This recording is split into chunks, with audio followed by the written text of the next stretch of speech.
Bismillahirrahmanirrahim. Assalamualaikum warahmatullahi wabarakatuh.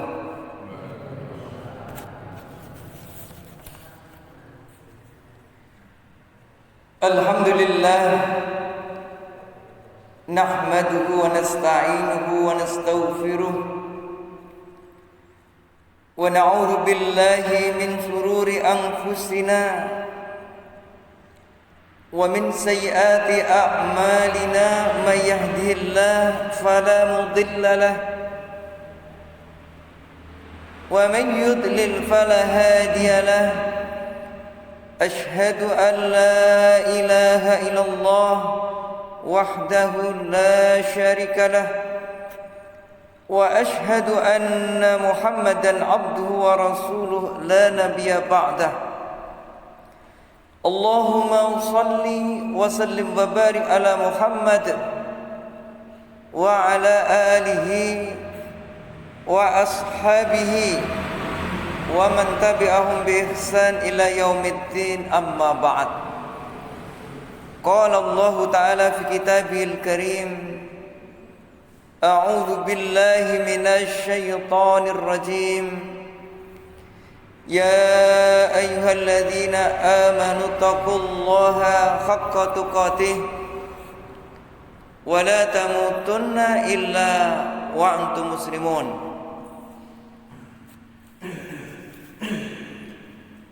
Bapak Ibu hadirin sekalian yang dirahmati Allah Subhanahu wa taala,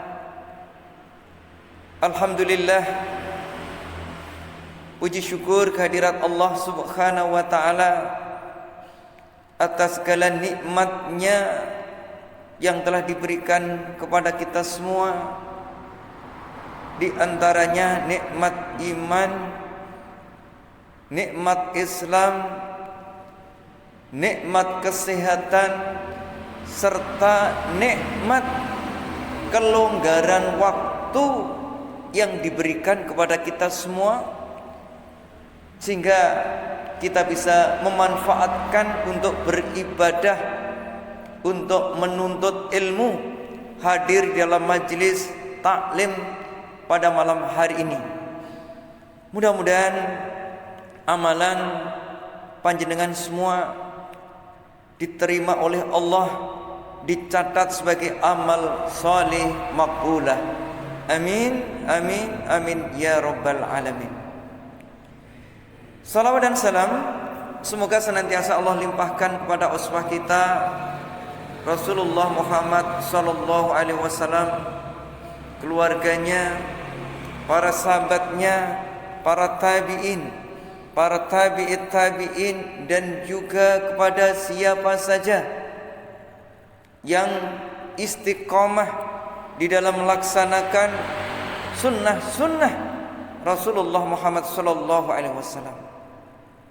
Mudah-mudahan kita diaku sebagai umatnya yang berhak menerima syafaat di yaumil qiyamah nanti. Amin, amin ya rabbal alamin.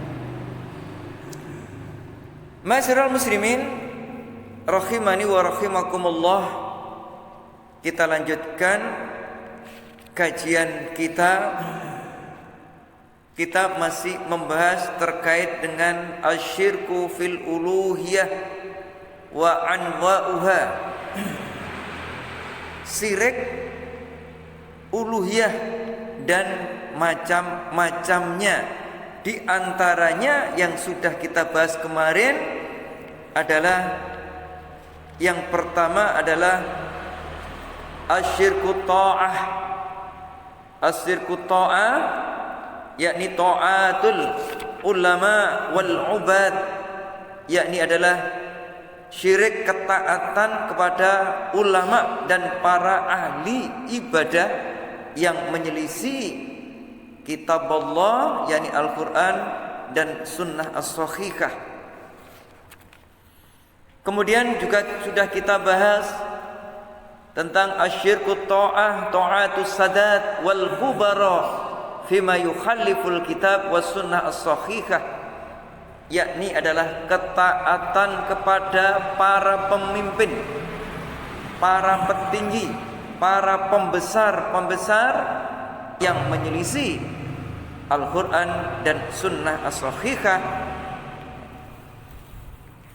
Kemudian kita lanjutkan kepada asyirkut ta'ah, ta'atul hawa, yang kemarin sedikit kami singgung. Ya, kita akan kaji pada malam hari ini. Ya, juga asyirkul al-aba wal ajdad. Ya, juga sedikit kami singgung tentang bagaimana kesyirikan ketaatan kepada orang-orang tempo dahulu, para nenek moyang, yang kadangkala tradisi ini dijadikan sebagai ajaran. Nah, ini. Tetapi selama tradisi itu tidak bertentangan dengan Al-Quran dan Sunnah, dipersilahkan untuk melakukan. Ketika bertentangan dengan Al-Quran dan Sunnah, maka tradisi tersebut harus ditinggalkan.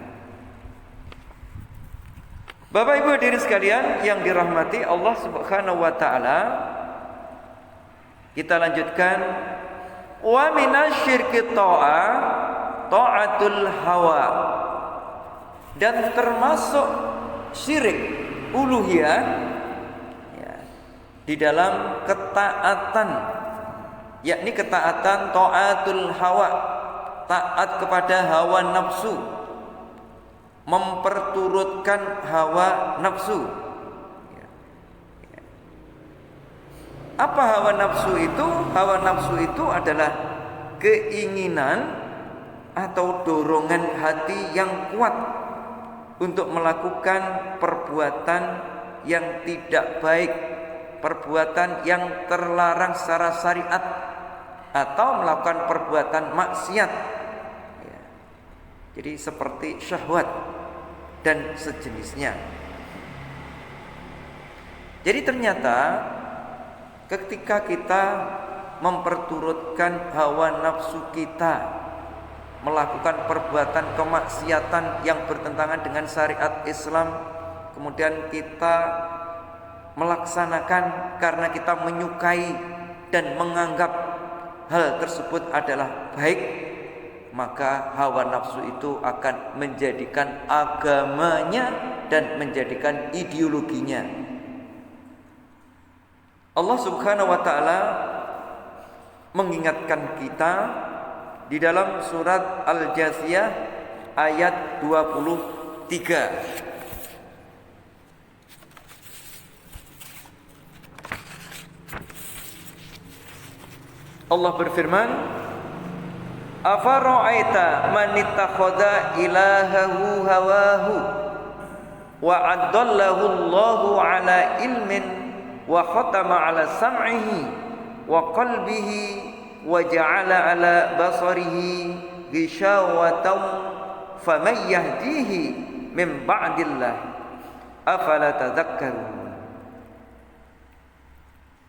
Afara'aita, apakah engkau melihat man ittakhadha ilahahu, orang yang menjadikan ilah, menjadikan sembahan, menjadikan Tuhannya hawahu, dari hawa nafsu. Wa'adalahu Allahu ala ilmin, ya. Dan Allah membiarkannya berdasarkan ilmunya. Wa khatama ala sam'ihi, kemudian lantas Allah menutup atau mengunci mati pendengarannya. Wa qalbihi, juga mengunci, menutup mati hatinya. Wa ja'ala basarihi, dan menjadikan penglihatannya hisyawah, yakni adalah tutupan. Jadi penglihatannya ditutup, dikunci, ya, sehingga tidak bisa melihat kebenaran, telinganya tidak bisa mendengar kebenaran, hatinya tidak bisa merasakan kebenaran, sehingga di dalam hidupnya itu adalah sepi dari petunjuk. Nah, kalau sudah demikian, matanya sudah tertutup, pendengarannya sudah tertutup, hatinya sudah tertutup, bukan dikarenakan Allah itu adalah zalim, tidak bijaksana, tetapi Allah adalah Maha Adil karena atas perbuatannya sendiri. Sesungguhnya dialah yang mengunci mati hatinya, dialah yang mengunci mati pendengarannya dan mengunci mati penglihatannya.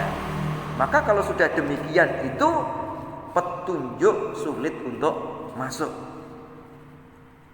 Faman yahdihi min ba'dillah, maka siapakah yang akan memberikan petunjuk sesudah Allah membiarkan kesesatannya? Afala tadhakkarun, maka mengapa kamu tidak mengambil pelajaran? Bapak Ibu hadirin sekalian yang dirahmati Allah Subhanahu wa taala, mengikuti hawa nafsu ini berbeda-beda hukumnya sesuai dengan tingkatan dosanya. Ada kalanya dosa kecil, ada kalanya dosa besar, ya. Ada kalanya ini adalah termasuk perbuatan-perbuatan bid'ah, dan ada pula ya, yang masuk pada asyirkul asghar, syirik kecil. Bahkan ada yang sampai kufur atau syirkul akbar, syirik besar. Kalau sudah sampai kepada syirik besar, ya maka dia telah keluar dari Islam. Jadi kalau syirkul akbar itu yukhraju minal milah, mengeluarkan seseorang dari milah, dari agamanya. Makanya harus bertobat kepada Allah Subhanahu wa taala, kemudian memperbaiki keislamannya, syahadatnya diperbaiki ya, dengan mengucapkan kalimat tauhid ya. Syahadat tauhid maupun syahadat rasul. Tetapi kalau hanya syirik kecil ya, meskipun ini juga bahaya, tetapi la yukhraju minal milah, tidak sampai mengeluarkan seseorang dari milah, dari agamanya. Bapak Ibu hadirin sekalian yang dirahmati Allah Subhanahu wa taala. Nah, para ulama menjelaskan mengikuti hawa nafsu itu bisa masuk perangkap atau dihukumi dosa kecil. Dosa besar bisa dihukumi bid'ah, syirik kecil, atau kufur, syirik besar. Nah, contoh misalkan yang dihukumi dosa kecil. Ketika seseorang mengikuti hawa nafsunya hingga mendorongnya melakukan dosa kecil, dan pelakunya ini dikatakan sebagai asin, pelaku maksiat, namun tidak dikatakan sebagai fasik, pelaku dosa besar. Jadi ini masih tergolong dosa kecil ketika ia mengikuti, memperturutkan hawa nafsunya hingga mendorong kuat untuk melakukan dosa-dosa kecil. Dosa-dosa kecil kalau dilakukan kan sama, lama kelamaan akan menjadi dosa besar ini. Kemudian yang kedua, pelakunya yang mengikuti hawa nafsu ini bisa dihukumi dosa besar. Ketika seseorang mengikuti hawa nafsunya hingga mendorongnya melakukan perbuatan dosa besar, karena keinginannya yang kuat, dorongan yang kuat ini menjadikan dia melakukan perbuatan-perbuatan yang dilarang oleh agama. Ketika perbuatan-perbuatan tersebut yang dilakukan adalah kaitannya dengan larangan Allah yang menyebabkan pelakunya mendapatkan dosa besar, ketika hawa nafsu itu diperturutkan, maka ia telah jatuh melakukan perbuatan dosa besar. Misalkan saja melakukan zina, kemudian dia meminum khamr, minuman yang memabukkan, dan yang semisalnya, dia fasik. Ya, fasik pelaku dosa besar.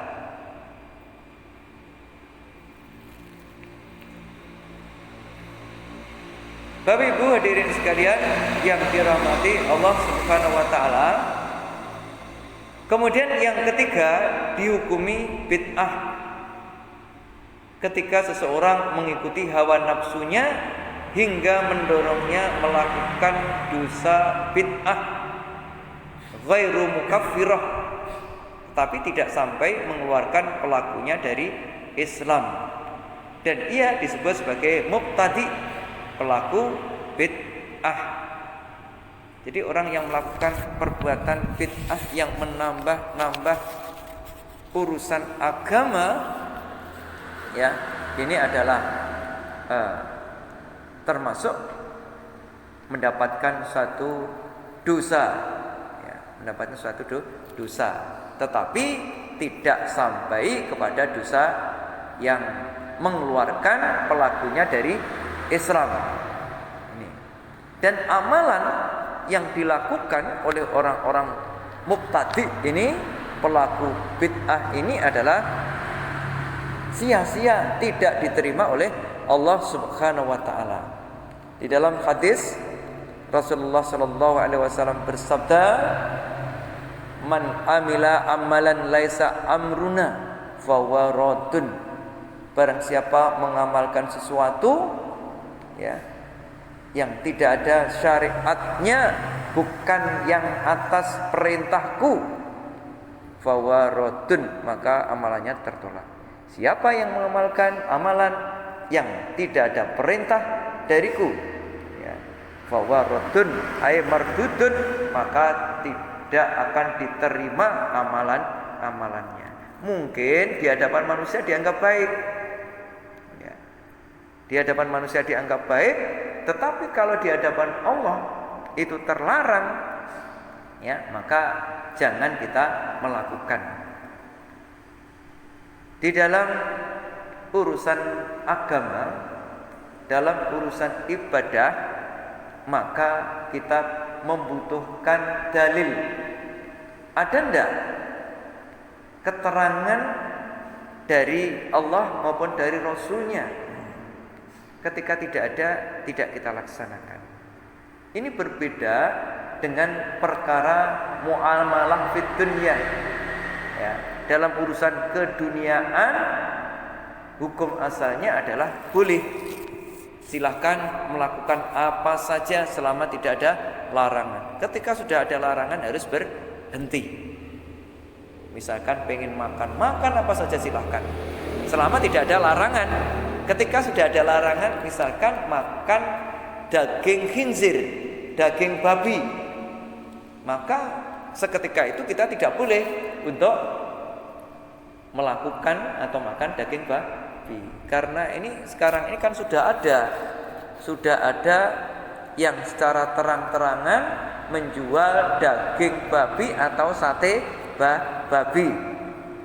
Jenengan kalau lewat dari Ngurah ke Pare itu, di situ ada daerah masuk pundi Pak? Sidoarjo, Sambirjo. Ya, masuk daerah Sambirjo. Kalau dari arah Ngurah nanti insya Allah sebelum perempatan Sambirjo itu silahkan noleh ke kanan. Nanti di situ ada sate yang disediakan, sate dari daging khinzir, dari daging babi. Ini hati. Makan pun kita juga harus hati-hati, ya. Makan apapun di tempat-tempat warung makan, karena khawatir kalau periuknya, wadahnya itu digunakan untuk menempatkan makanan-makanan yang haram yang menjadikan najis. Misalkan untuk gelas digunakan untuk menuangkan arak atau khamr, ya, apalagi kalau mencuci yang jelas juga tidak bersih. Maka perintah Nabi terhadap hal yang demikian itu, ya, ketika tidak ada wadah, ya, makanan atau minuman kecuali adalah milik mereka, milik orang-orang ahlul kitab, maka kita dibolehkan untuk menggunakan wadah-wadah tersebut, tetapi harus cucilah dahulu, cuci sampai bersih. Ini dalam rangka untuk menghilangkan najis yang ada di dalam wadah. Ya, ini. Bapak Ibu sekalian yang dirahmati Allah Subhanahu wa taala, kemudian yang keempat, mengikuti hawa nafsu itu bisa dihukumi syirik kecil, asyirkul asghar. Ketika seseorang mengikuti hawa nafsunya hingga mendorongnya melakukan perbuatan syirik kecil. Seperti bersumpah dengan nama selain Allah, atau melakukan riya, memamerkan ibadahnya, dan ia dikatakan pelaku kesyirikan dengan jenis syirik kecil. Jadi misalkan saja di dalam hadis juga banyak dijelaskan berkait dengan syirkul asghar. Di antaranya adalah termasuk riya, ketika seseorang pamer, ketika seseorang di hadapan orang yang dikagumi, yang disungkani, kemudian melakukan ibadah ya dengan khusus sekali. Tetapi ketika tidak ada sendirian, ibadahnya juga asal-asalan. Kalau niatnya sudah riya seperti itu berarti sudah masuk pada syirkul asghar, syirik kecil. Nah, ini. Kemudian yang kelima, pelaku dari orang yang mengikuti hawa nafsu ini dihukumi kufur atau syirkul akbar. Ketika seseorang mengikuti hawa nafsunya hingga mendorongnya melakukan dosa yang dalam kategori syirik besar. Misalkan apa? Misalkan adalah berdoa kepada kuburan, atau kuburiyun, orang-orang yang menjadikan kubur itu dijadikan tempat. Di situ kemudian ia berdoa meminta kepada ahli kubur, yang semestinya ahli kubur itu didoakan, tetapi ini tidak. Tetapi ahli kubur ini justru dimintai pertolongan, dimintai syafaat agar keinginan atau hajatnya itu bisa tercapai. Ini masuk dalam kategori dihukumi syirkul akbar. Kemudian juga mendustakan kerasulan Rasulullah Shallallahu Alaihi Wasallam atau menghina beliau. Jadi menghina Rasulullah Shallallahu Alaihi Wasallam, merendahkan Rasulullah Shallallahu Alaihi Wasallam, ini juga masuk pada syirkul akbar. Kemudian juga orang yang menghalalkan zina, ini juga dosa besar. Atau meninggalkan sholat secara totalitas. Jadi meninggalkan sholat, semua ditinggalkan karena nggak meyakini itu adalah merupakan perintah dari Allah Subhanahu wa taala, dan pengen ia menentang Allah Subhanahu wa taala. Jadi ini Bapak Ibu sekalian yang dirahmati Allah, ternyata taat kepada hawa nafsu ini bisa menyebabkan pelakunya mendapatkan dosa, mendapatkan sanksi. Ya, bisa terjebak kepada dosa kecil, bisa masuk pada dosa besar, bisa ini dihukumi bid'ah, bisa dihukumi syirik kecil, dan bisa dihukumi syirik besar, ya, atau syirkul akbar. Ma'asyiral muslimin yang dirahmati Allah Subhanahu wa taala. Kemudian di dalam sarahnya dijelaskan Wa qala al-Qurtubi, dan berkata Imam Al-Qurtubi, ini Qurtubi ini adalah seorang penulis, seorang ulama besar mufassir yang dia mengarang tafsir, ya, tafsir Qurtubi. Wakila, dan dikatakan ittaqada ilahahu hawahu ay ata'a hawahu, menjadikan ilah sembahan dari hawahu, dari hawa nafsunya. Yang dimaksud apa? Ai ata'a hawahu, atau dia taat kepada hawa nafsu, mengikuti hawa nafsu, memperturutkan hawa nafsu. Wa anil Hasan, dan juga Hasan dia mengatakan la yahwi syai'an illa taba'ahu, ya. Tidaklah dia atau seseorang mencintai sesuatu.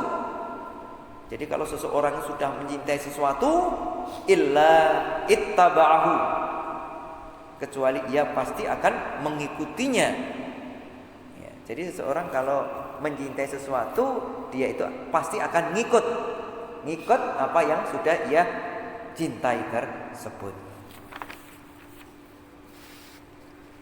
Wa qala al-Imam Ibnu Katsir, dan juga berkata Imam Ibnu Katsir, ini salah seorang mufassir besar yang menulis di dalam tafsirnya, tafsir Qur'anil Azim atau tafsir Ibnu Katsir.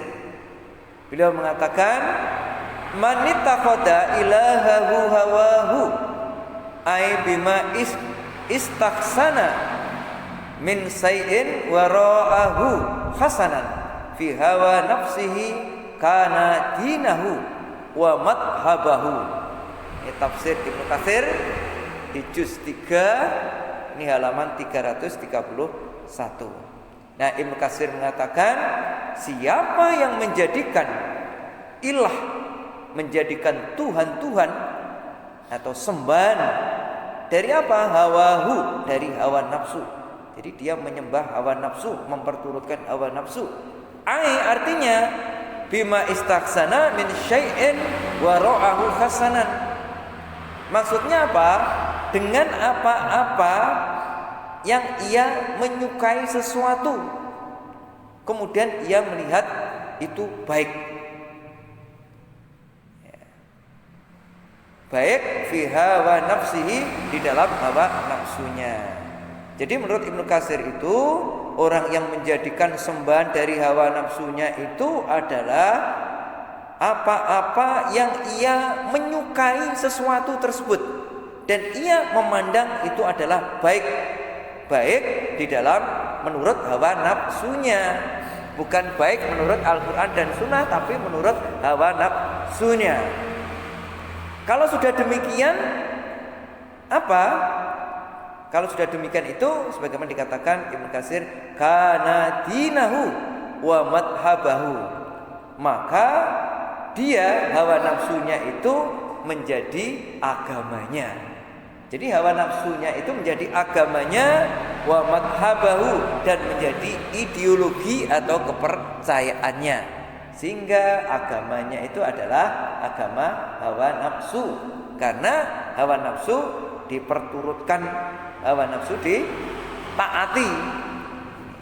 Padahal orang yang memperturutkan hawa nafsu ini, ya, dampaknya apa? Dampaknya dia bisa terkena, ya, apalagi kalau dosa-dosa syirik besar, dosa-dosa besar ini sangat membahayakan sekali. Kalau sudah demikian diperturutkan ini, sebagaimana di dalam ayat, Allah itu akan mengunci mati pendengarannya, Allah akan mengunci mati hatinya, Allah akan mengunci mati penglihatannya. Kalau sudah tertutup semua pintu hidayah, siapa lagi yang bisa memberi hidayah? Tidak ada yang bisa memberi hidayah kecuali Allah. Maka kita berlindung dari hal-hal tersebut. Bapak Ibu hadirin sekalian yang dirahmati Allah Subhanahu wa taala.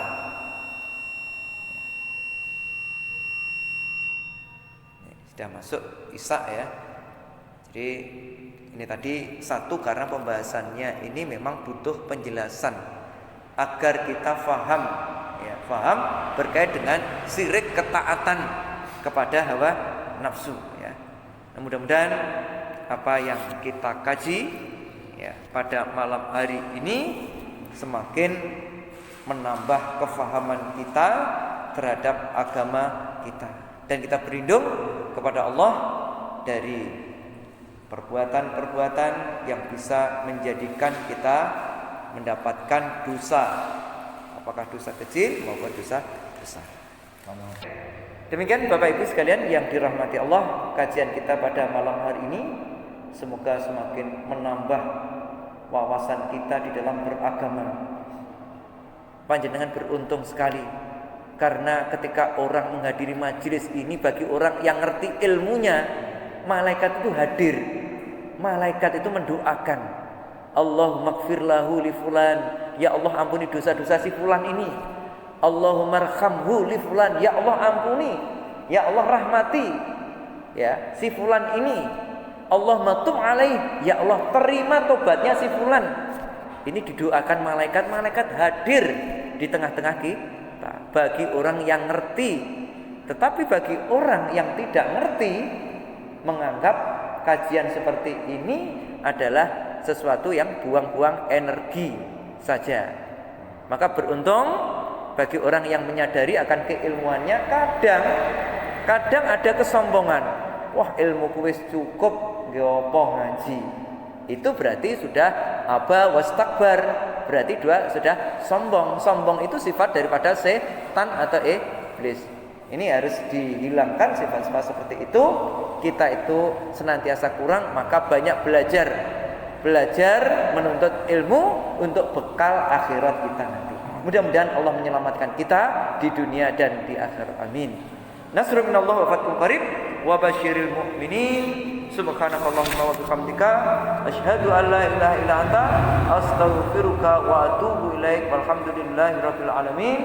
Assalamualaikum warahmatullahi wabarakatuh.